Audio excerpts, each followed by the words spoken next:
This chart illustrates the findings of a massive study by researchers at Princeton and Northwestern universities. It tracks over 1,700 policy issues to see who actually gets what they want from the United States government. As you can see, when the economic elite, the top 10% of earners, support a policy, its chances of becoming law rise sharply. But look at the line representing average, working-class citizens. It flatlines. Whether 5% of the public wants a law or 90% demands it, the probability of it passing remains exactly the same. Statistically speaking, the preferences of the average American have near zero independent impact on public policy. We are taught that our voice is heard through the ballot box, that choosing between the Democratic and Republican parties gives the working class a say in how the country is run. The data shows this is a mirage. Elections do not dictate who holds ultimate power. They merely rotate the management team tasked with administering the government on behalf of the same corporate elite. Look at the donor ledgers. Barack Obama and Joe Biden built their presidential campaigns on millions of dollars from major Wall Street banks. In 2008 and 2012, financial giants like Goldman Sachs, JP Chase, and Citigroup were among the top contributors to the Democratic establishment. The Republican ledgers tell the exact same story. Mitt Romney's campaign was bankrolled by those identical financial institutions. Donald Trump's presidential runs were fueled by hundreds of millions of dollars from tech monopolies and dynasty billionaires. Despite campaigning on an anti-establishment, populist message, Donald Trump immediately filled his administration with the same ruling class. He took office with a cabinet stacked with 13 billionaires, celebrating his inauguration surrounded by the ultra-wealthy donors who bought his victory. If both parties extract wealth from the working class to enrich the top 1%, how do they convince the public to keep voting for them?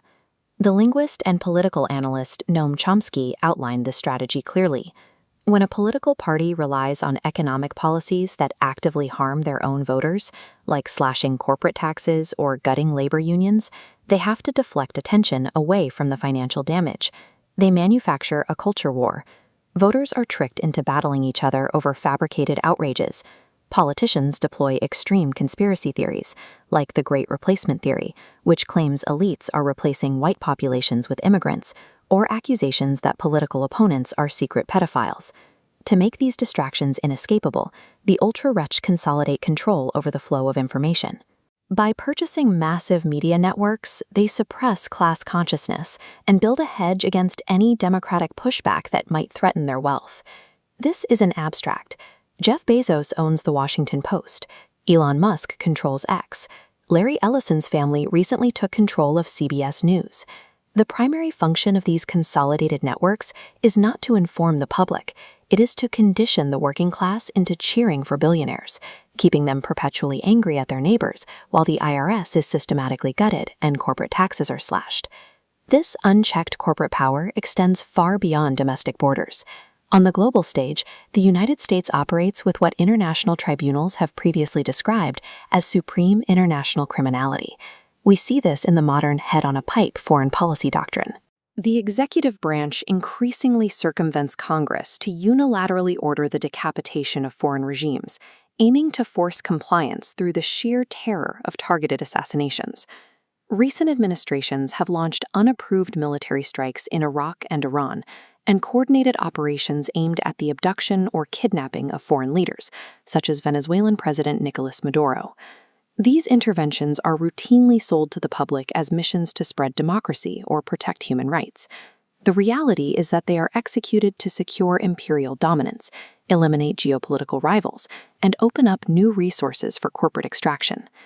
By bypassing international law and casting aside the United Nations Charter, the United States military often functions as a global mafia, terrorizing weaker nations into submitting to American economic interests.